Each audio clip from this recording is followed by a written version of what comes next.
Welcome back to Venture Vibes. Imagine stepping into a country where kindness isn't a slogan, it's the atmosphere.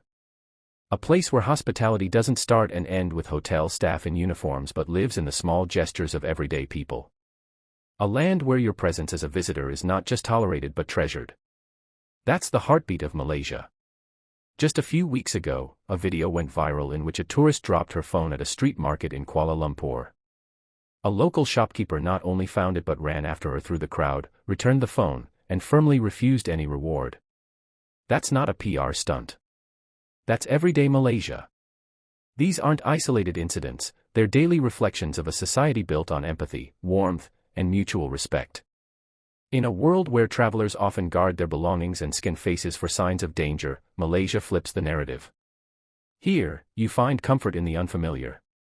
You find welcome in a stranger's smile. Malaysian hospitality comes from a beautiful mix of culture, religion, and heritage. It's influenced by Islamic values of generosity, Buddhist principles of compassion, Indian traditions of respect, and indigenous wisdom about harmony with community and nature. All these roots come together to form a deeply human way of treating others, with dignity and genuine care. When you travel through Malaysia in 2025, it's not just about sightseeing. It's about feeling seen. You'll meet people who offer help before you even ask. Taxi drivers who don't overcharge, but instead recommend the best food stalls. A mother in Terengganu who sees you trying to decipher a menu and invites you to share her table. A young man in Kuching who walks you 2 blocks to your hotel, not because he works there, but because you looked confused and he couldn't ignore it. And the beauty of it is, no one does it for applause. No hashtags. No trending TikToks. Just humanity, uninterrupted. In today's global climate, where customer service often feels robotic or rehearsed, Malaysia offers something real. Something that's increasingly rare. A traveler who visited from Canada this year said, "It's the only place I've ever felt safe asking for help at midnight." Another, from South Korea, recalled how an elderly couple in a rural village insisted she sleep in their guest room after she missed her bus. Not for money, but because, in their words, "You are a guest now." There's something deeply moving about that. In a country where the word tetamu, guest, is treated with sacred reverence, the boundaries between visitor and family blur quickly. You arrive as a stranger. You leave with memories that feel like home. Even digital platforms are taking note. In 2025, Google reviews, TripAdvisor forums, and Reddit threads are filled with heartwarming stories. These aren't about 5-star facilities, they're about 5-star hearts. A viral Reddit post showed a man in Sabah driving a tourist to the nearest hospital after an accident, staying there for 6 hours to help with translation. Another video captured a group of teens in Penang forming a human chain to help an elderly foreigner cross a flooded street. It wasn't planned. It wasn't filmed professionally. It was instinct. And if you're wondering whether it's just a front for tourists, it's not. Locals treat each other the same way. That's what makes it even more special. The warmth you receive isn't reserved for visitors. It's simply how Malaysians live. There's an old Kampung saying, "Orang berbudi, kita berbahasa," if someone is kind, we return it with grace. This sense of mutual exchange is deeply embedded in how Malaysians treat others. It's not transactional, it's relational. And the food? That's a whole chapter in itself. Not just for taste, but for the way it's shared. You can't visit Malaysia without being fed, again and again. Whether it's satay skewers dipped in thick peanut sauce or coconut rice wrapped in banana leaves, food becomes a bridge between people. Many travelers have said, "We came for the culture, we stayed for the kindness, and the food." In 2025, culinary tourism is booming in Malaysia not just because of flavor, but because of the people behind the plates. And even in the face of crisis, the Malaysian spirit doesn't falter. When heavy floods struck Kelantan earlier this year, communities came together with breathtaking speed. Stranded tourists were picked up by volunteers in fishing boats. Homestay owners gave rooms away for free. A young boy, only 12, went viral for making dozens of sandwiches every morning to hand out to foreign and local families stuck without power or food. The government, too, has leaned into this narrative in 2025, not with empty campaigns, but with meaningful action. There's been a nationwide push to train frontliners, including airport staff, taxi drivers, and even street food vendors, in cross-cultural hospitality. Not to change them, but to empower them to be more of who they already are. It's a smart move. Tourism is no longer about landmarks. It's about emotional experiences. And Malaysia offers that in abundance. From the cool hills of Cameron Highlands to the white sands of Perhentian Islands, you'll find a string of moments stitched together by genuine connection. A man offering you shelter from the monsoon with nothing but a tarp and a smile. A grandmother who insists you try her sambal even if it's too spicy. A schoolchild who waves at you from across a dusty village road with such sincerity, you wave back long after they've disappeared. And even as technology evolves, grab rides, e-wallets, digital check-ins, the human experience in Malaysia stays analog. It's eye contact. It's warmth in the voice. It's remembering your name. That's the soul of hospitality.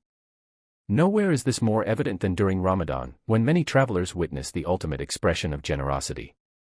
Even if you're not fasting, you'll be invited to break fast with families, offered dates and drinks, and included in traditions centuries old. Not as an observer, but as part of the family. So, if you're planning to travel in 2025, and you're asking, where will I be safe? Where will I be welcomed? The answer is simple. Come to Malaysia. Not for luxury. Not for pretentious smiles. But for something far deeper, for sincerity that wraps around you like a warm batik sarong. For a nation where humanity hasn't been lost to the rush of modern life. Because here, you're not just a traveler. You're a guest. And in Malaysia, that means everything. You'll leave with souvenirs, sure, but more importantly, you'll leave with stories. Of strangers who turned into guides. Of smiles that felt like sunlight. Of a country that didn't just let you visit, but let you belong. Even the landscapes seem to echo this spirit. The peacefulness of a tea plantation in Cameron Highlands.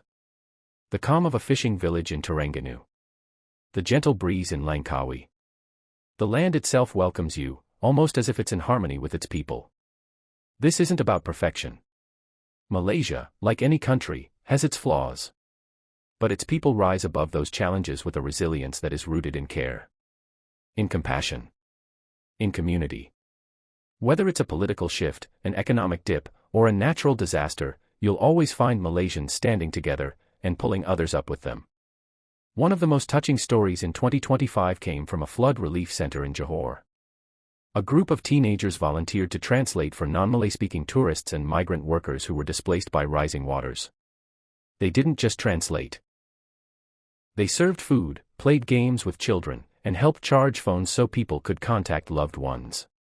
One of them, only 17, said, "They're not outsiders. They're here with us. We help them because we're Malaysians." That statement captures the soul of this country. Hospitality here is also deeply sensory. It's in the fragrance of pandan leaves wrapping sticky rice. It's in the soft murmur of "Selamat datang" as you enter a cafe. It's in the earthy textures of woven kampung mats offered to you when you visit someone's home. Everything is designed not for luxury, but for sincerity. Not for spectacle, but for substance. Many travelers come expecting a nice vacation. They leave with something far greater, a renewed sense of human connection. That's what Malaysian hospitality does. It disarms you. It reminds you that the world, for all its noise and division, still has pockets of extraordinary warmth. Even the ride-sharing apps in Malaysia reflect this tone. In 2025, it's not unusual for a Grab driver to share his umbrella with you as you run to your hotel lobby, or wait until you safely enter your gate before driving off. Some even hand out bottled water or sweets, not because it's company policy, but because it's just who they are. And when you're in smaller towns, like Taiping, Alor Setter, or Muar, the hospitality intensifies. Here, the slower pace of life allows more time for conversation. A vendor may stop what they're doing just to explain to you the story behind a family recipe. A local might spot you walking alone and offer a spontaneous tour of the neighborhood. These moments are what you remember, not the fancy resorts, not the flights, not the shopping malls, but the people. In Sarawak and Sabah, this hospitality reaches another level entirely. The indigenous communities, the Iban, the Bidayuh, the Kadazandusun, have their own rich traditions of welcoming outsiders. Guests are often greeted with ceremonies, dances, and food prepared with care and pride. To be invited into one of these homes is to witness a culture that prizes generosity, respect for elders, and unity with nature. Even if you don't speak a word of the local dialect, you feel included. The language of kindness is always understood. And while urbanization is growing, especially in areas like Cyberjaya and Iskandar Puteri, the core values haven't been lost. Even in sleek cafes and modern coworking spaces, you'll hear phrases like makan dulu, an invitation to eat first before doing anything else. It's a beautiful reminder that no matter how modern things get, the heart of Malaysia stays grounded in old-world values of care and community. Even the expat community has taken notice. In recent years, many long-term visitors and retirees have cited Malaysian hospitality as the main reason they chose to settle here. It's not just about affordability or climate, it's about the people. They feel accepted, included, and respected. That kind of emotional security is rare in today's world. And children growing up here learn by watching. They see their parents offering help, see neighbors sharing food, see strangers being treated like friends. It's no wonder that when a child sees a tourist struggling with directions, their first instinct is to help. Not to fear. Not to avoid. But to step forward. The culture of gotong royong, communal work, is still alive, especially in rural villages. When something needs to be built, cleaned, repaired, or celebrated, the whole community joins in. This spirit spills over into how they treat guests too. You're not just watching from the sidelines. You're handed a broom, a plate, or a smile, and you're invited in. During Chinese New Year, open houses across Malaysia welcome people of all races and religions. During Hari Raya, non-Muslims are treated to rendang, ketupat, and stories from the elders. During Deepavali, homes glow with light and laughter, and the invitation is always the same: come in, eat, share. This is what makes Malaysia feel not like a destination, but a community. And when the sun sets over the Straits of Malacca or rises above Mount Kinabalu, there's a sense of peace in knowing that you're in a place where kindness still matters. Where help is offered without hesitation. Where stories are shared over teh tarik. And where your presence is not only noticed, but valued. This isn't scripted hospitality.